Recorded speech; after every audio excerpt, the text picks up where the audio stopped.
The furlough scheme this morning. Now, if you've been furloughed over the last couple of months, your boss will probably be bringing you back to work on a part-time basis from this morning, and the government will still pay 80% of your salaries. But one HR expert in Darlington is worried about what she's calling furlough fever. And here to tell us a little bit more about it is Nicky Jolley from HR Today in Darlington. Good morning, Nicky. Good morning, Amy. Thank you for having me. No problem at all. Thanks for coming on so early.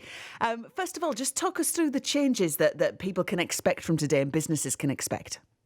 Yes, so if they've obviously, as you've said, been on furlough for a minimum of 3 weeks since this started, then their employer can ask them to come back on flexible part-time hours. So they may decide to just bring people back 1 day a week, or they may say 3 days a week, but it's giving them the flexibility to introduce people gently, but also to see the workload and see what's required of the employees coming back.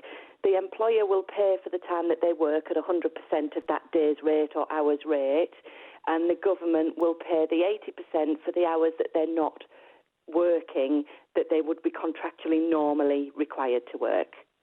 So this seems like a fair deal, really, to me. But you're warning of furlough fever. What on earth is furlough fever? Furlough fever. Okay, this started a few months ago when some of my clients started to bring employees back in the area.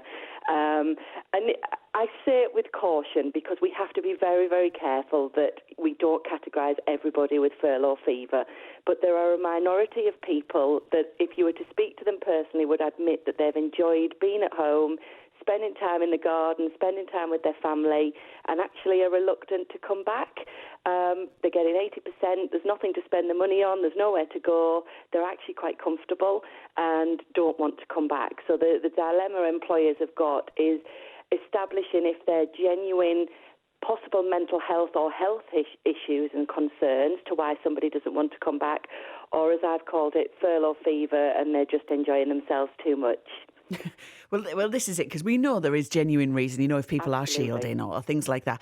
But we also know there is those out there that do play the system and play the rules.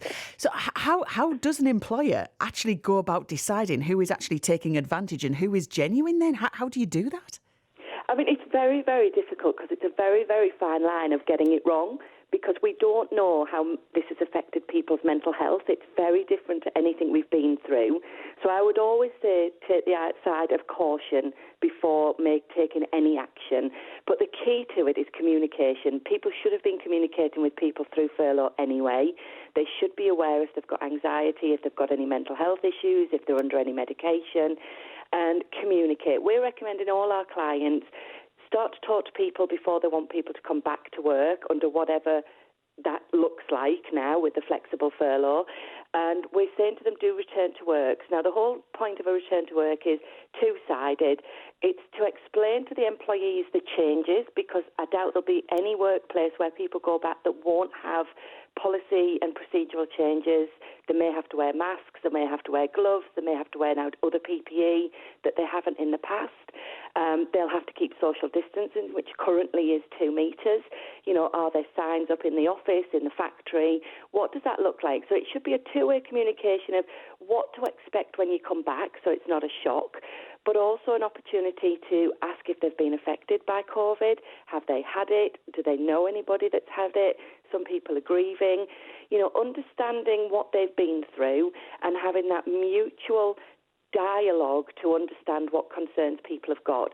The great thing about flexible furlough now is people could be introduced slowly. So I would encourage any employers that have got people that are reluctant to come back for whatever reason, invite them in for a cup of coffee, ask them to come and have a look around, see what their workplace looks like, alleviate those fears, and work with the individuals. Ask them what they want to do, what would help them get back to work, what would give you the confidence that this is right for you to come back now, and use the flexible furlough to introduce people gently.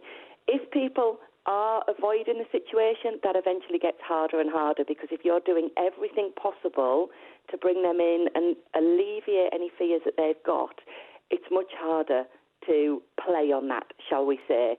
But what I would say is most employers know the ones that are going to swing the lead.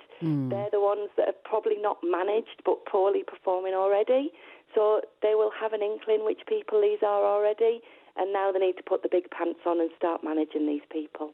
It's such a tricky situation. And of course, like you said, we've never been through anything like this before. And it's No. just finding your feet for everybody, isn't it, on both sides?